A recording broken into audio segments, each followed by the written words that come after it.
Oi, para você que ainda não me conhece, meu nome é Renan, esse é o canal do Passeio Fácil e nesse vídeo a gente vai estar falando sobre propriedades gerais e propriedades físicas da matéria.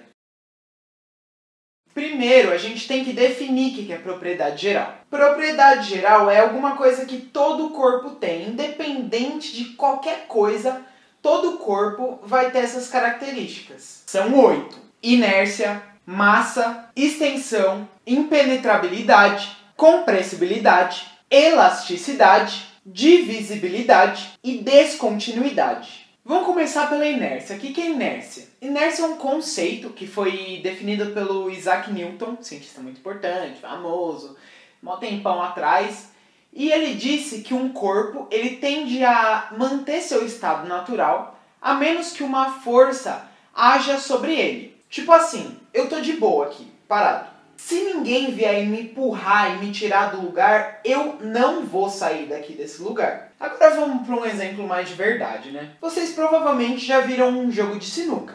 Tem as bolas lá e os jogadores com o taco. A bola tá parada lá no meio e ela não vai se movimentar sozinha. Ela vai ficar ali parada até que um dos jogadores faça uma força com o taco e bata o taco na bola. Agora vamos para a massa, né? Que é uma coisa que todo corpo tem, uma propriedade geral.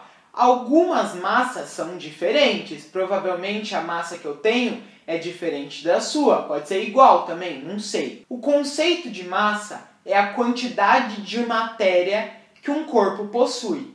E a massa ela está diretamente relacionada com a inércia. Quanto maior a massa, maior a inércia. Maior a força que você precisa aplicar para tirar essa massa do lugar, para fazer ela se movimentar e sair de seu estado natural. Extensão. O conceito de extensão significa que todo corpo ocupa lugar no espaço.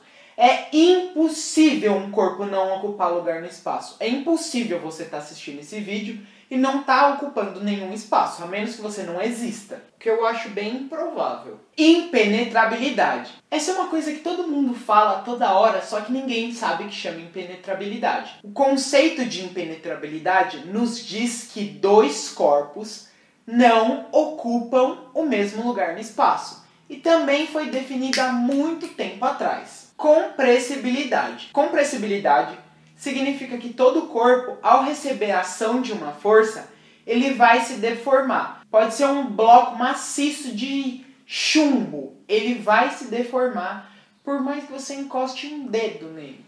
É imperceptível, mas vai. Elasticidade é exatamente o efeito contrário da compressibilidade. Quando eu estou comprimindo um corpo, ó, ele está comprimido. A elasticidade é a capacidade natural do corpo voltar a seu estado normal. Então ele está comprimido, soltei, voltou para o estado natural. Essa é a elasticidade. Divisibilidade. Divisibilidade significa que eu posso pegar um material, dividir ele milhares de vezes, até que ele chegue num tamanho de uma molécula, sem perder suas propriedades, sem perder suas características. Por exemplo, vocês já devem ter visto aqueles giz de lousa, giz de escrever em lousa. Então, ele é formado por vários pedacinhos de pó. Você pode dividir o giz, dividir, até ele chegar naquele tamanho daquele pozinho, sem perder as propriedades. E quantas vezes você dividiu esse giz até ele chegar a esse tamanho? A última propriedade geral é algo bem fácil de ser entendido, que é a descontinuidade.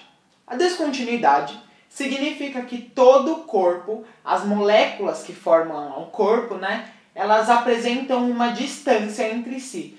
Por mais compactado que pareça estar, sempre vai ter uma distância mínima entre as moléculas. Passando agora para as propriedades físicas. Vou citar as principais. Os pontos de fusão e ebulição, densidade e o coeficiente de solubilidade de uma substância. Começando lá do ponto de fusão, né?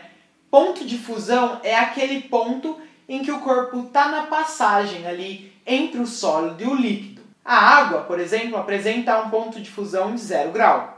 Já o ferro apresenta 0 grau? Claro que não. Então, a partir dessas características físicas dos materiais, você pode identificar de quais materiais que você está tratando. A mesma coisa que a gente falou para o ponto de fusão é válido para o ponto de ebulição também.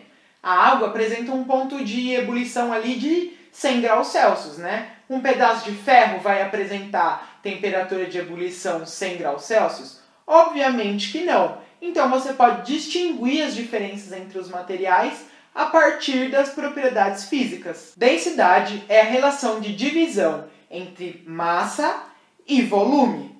Ou seja, é você pegando um determinado volume de uma substância, determinada quantidade de uma substância, você mede quanto de massa tem lá. Por exemplo, a água apresenta a densidade de 1 grama por centímetro cúbico.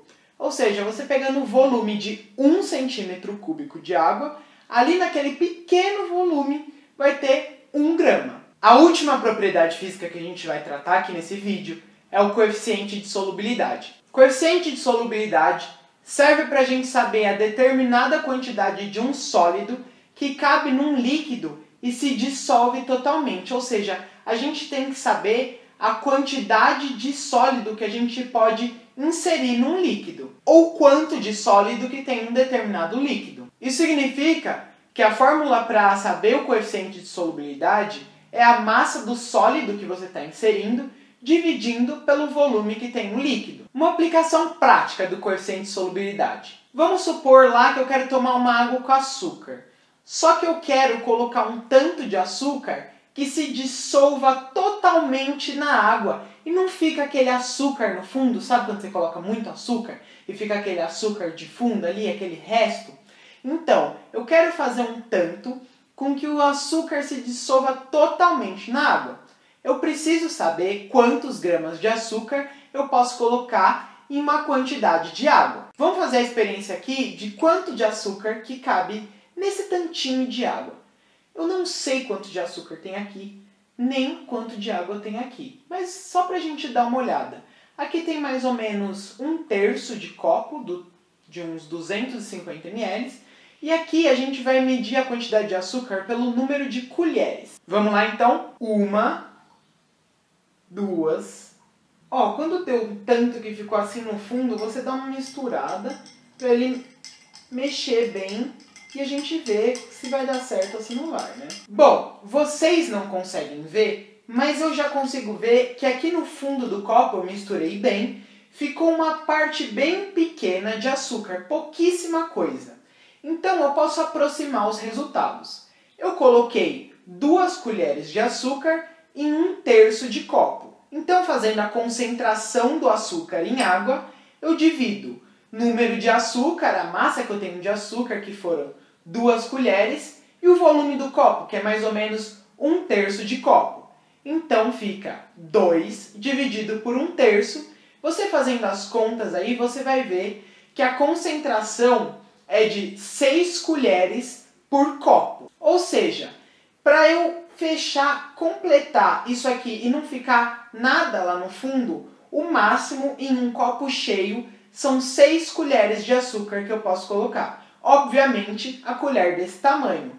Mas para você fazer isso na sua casa, você não precisa saber os valores direitinho. Sabendo quantas colheres você coloca no copo, já é o suficiente. Esse foi mais um vídeo do Passei Fácil. Espero que você tenha gostado. Se você realmente gostou, dá um joinha aí pra gente, aperta o joinha. Se é a primeira vez que você está aqui no canal, aperta esse botãozinho vermelho, não custa nada. Você apertando esse botãozinho vermelho, você recebe novas notificações, novos posts, novos vídeos do Passei Fácil. Acesse nosso site que vai estar a aula completa sobre essa matéria, vai ter um texto lá. E você fazendo uma conta no nosso site gratuitamente, você pode perguntar suas dúvidas, está com dúvida, pergunta lá que sempre vai ter alguém para te responder. Se você tem alguma sugestão, manda aqui nos comentários ou acessa nossas redes sociais que vão estar todas aqui na descrição. Valeu!